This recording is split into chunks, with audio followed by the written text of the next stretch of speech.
A Moonlight Fable by H.G. Wells. There once was a little man whose mother made him a beautiful suit of clothes. It was green and gold and woven so that I cannot describe how delicate and fine it was, and there was a tie of orange fluffiness that tied up under his chin, and the buttons in their newness shone like stars. He was proud and pleased by his suit beyond measure, and stood before the long looking-glass when first he put it on, so astonished and delighted with it that he could hardly turn himself away. He wanted to wear it everywhere and show it to all sorts of people. He thought of all the places he had ever visited, and all the scenes he had ever heard described, and tried to imagine what the feel of it would be if he were to go now to those scenes and places wearing his shining suit. And he wanted to go forthwith into the long grass and the hot sunshine of the meadow wearing it. Just to wear it. But his mother told him no. She told him he must take great care of his suit, for never would he have another nearly so fine. He must save it, and only wear it on rare and great occasions. It was his wedding suit, she said. And she took his buttons and twisted them up with tissue paper for fear their bright newness should be tarnished. And she tacked little guards over the cuffs and elbows, and wherever the suit was most likely to come to harm. He hated and resisted these things, but what could he do? And at last her warnings and persuasions had effect, and he consented to take off his beautiful suit and fold it into its proper creases, and put it away. It was almost as though he gave it up again. But he was always thinking of wearing it, and of the supreme occasion when some day it might be worn without the guards, without the tissue paper on the buttons, utterly and delightfully, never caring, beautiful beyond measure. One night, when he was dreaming of it, after his habit, he dreamed he took the tissue paper from one of the buttons and found its brightness a little faded. That distressed him mightily in his dream. He polished the poor faded button and polished it, and if anything it grew duller. He woke up and lay away thinking of the brightness a little dulled, and wondering how he would feel if, perhaps when the great occasion, whatever it might be, should arrive, one button should chance to be ever so little short of its first glittering freshness. And for days and days that thought remained with him, distressingly. When next his mother let him wear his suit, he was tempted, and nearly gave way to the temptation, just to fumble off one of the little pieces of tissue paper and see if indeed the buttons were keeping as bright as ever. He went trimly along on his way to church, full of this wild desire. For you must know his mother did, with repeated and careful warnings, let him wear his suit at times, on Sundays, for example, to and fro from church, when there was no threat of rain, no dust, nor anything to injure it, with its buttons covered, and its protections tacked upon it, and a sunshade in his hand to shadow it if there seemed too strong a sunlight for its colors. And always on such occasions he brushed it over and folded it exquisitely, as she had taught him, and put it away again. Now all these restrictions his mother set to the wearing of his suit he obeyed. Always he obeyed them, until one strange night he woke up and saw the moonlight shining outside his window. It seemed to him that the moonlight was not common moonlight, nor the night a common night, and for a while he lay quite drowsily with this odd persuasion in his mind. Thought joined to thought like things that whisper warmly in the shadows. Then he sat up in his little bed suddenly, very alert, with his heart beating very fast, and a quiver in his body from top to toe.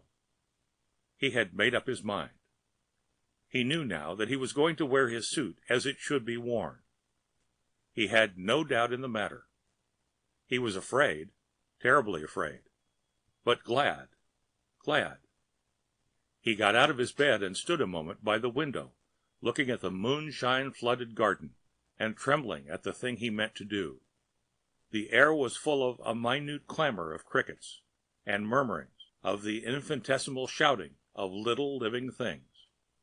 He went very gently across the creaking boards, for fear that he might wake the sleeping house, to the big dark clothes-press wherein his beautiful suit lay folded, and he took it out garment by garment, and softly and very eagerly tore off its tissue-paper covering and its tacked protections, until there it was, perfect and delightful, as he had seen it when first his mother had given it to him, a long time, it seemed, ago.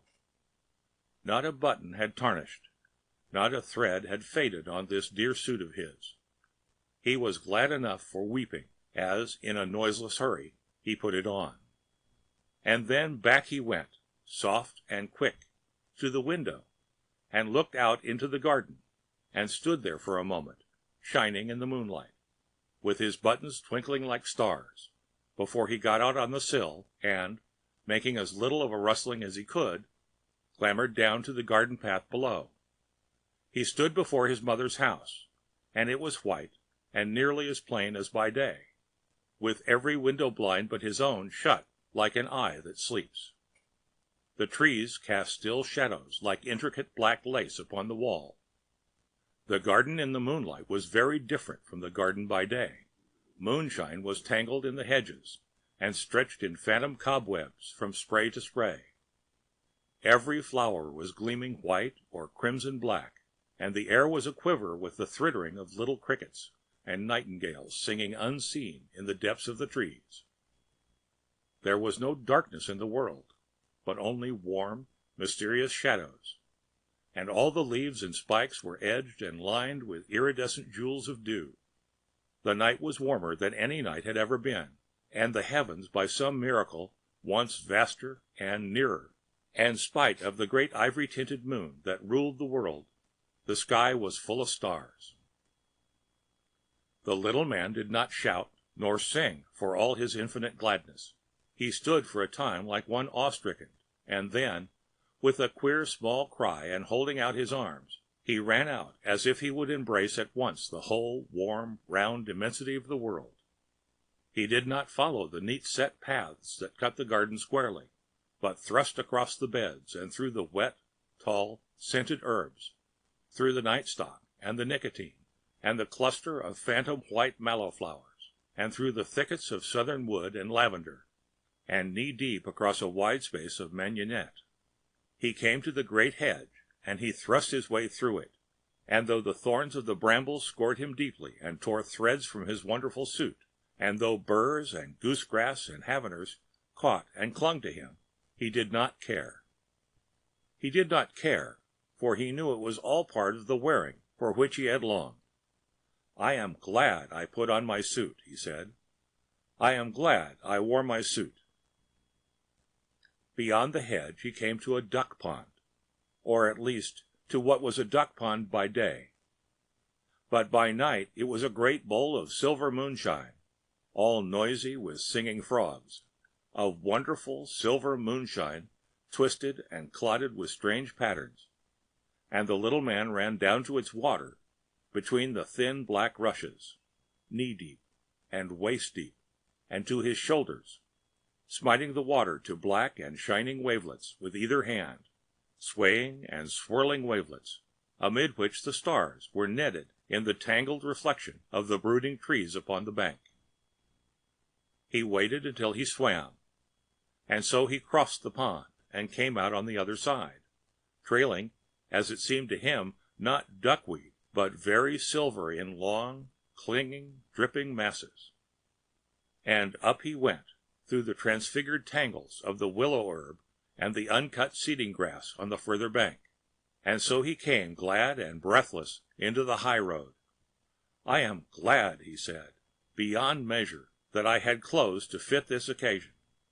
The high road ran straight as an arrow flies, straight into the deep blue pit of the sky, beneath the moon, a white and shining road between the singing nightingales, and along it he went, running now and leaping, and now walking and rejoicing, in the clothes his mother had made for him with tireless, loving hands.